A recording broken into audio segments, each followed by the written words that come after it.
নির্ধারিত ভাড়ার চেয়ে কোনো কোনো জায়গায় কম ভাড়াও তারা যাত্রী বহন করছে। কমটা খুব বেশি না, 20-30-50 টাকার মতো কম তারা নিচ্ছে। তবে নির্ধারিত ভাড়ার চেয়ে একটা জায়গাও বেশি ভাড়া তারা নিচ্ছে না। ঈদ যাত্রায় যাত্রীরা নির্ধারিত ভাড়ায় টিকিট পাচ্ছে কিনা এবং বাস স্টপেজে যাত্রীদের যে সেবাটা নিশ্চিত করা দরকার, শৃঙ্খলা থাকা দরকার, সেটা আছে কিনা।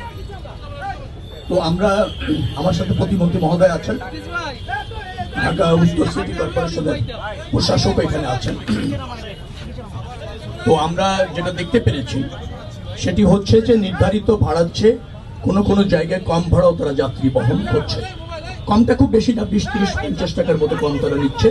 তবে নির্ধারিত ভাড়ার চেয়ে একটা জায়গাও বেশি ভাড়া তারা নিচ্ছে না।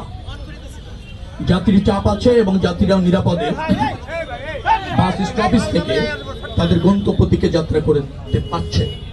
শৃঙ্খলার সাথে বাসগুলি আছে এবং যে বাসটাই আসছে যাত্রীরা অপেক্ষা করছেন টিকিট কেটে এবং তারা নিয়মিতভাবে এই স্টেশন ছেড়ে যেতে পারছেন। হয়তো আজকে সরকারি ছুটি অফিস করেই হবে, সেই কারণে বিকেলে হয়তো সন্ধ্যার দিকে চাপ বাড়বে।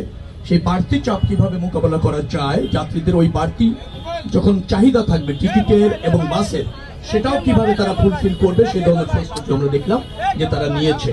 যথেষ্ট সংখ্যক বাস এখানে স্টপেজে রাখা গিয়েছে, যত্রতত্র পার্কিং নাই, শৃঙ্খলাও আছে। আমি মনে করছি যে একটা স্বস্তির নিরাপদ ঈদ যাত্রা এবার আমাদের জনগণ আমাদের বাস স্টপেজ অথবা ধরেন ট্রেন স্টেশন অথবা লঞ্চ স্টেশন থেকে নিশ্চিতভাবে পেতে চলেছে বলে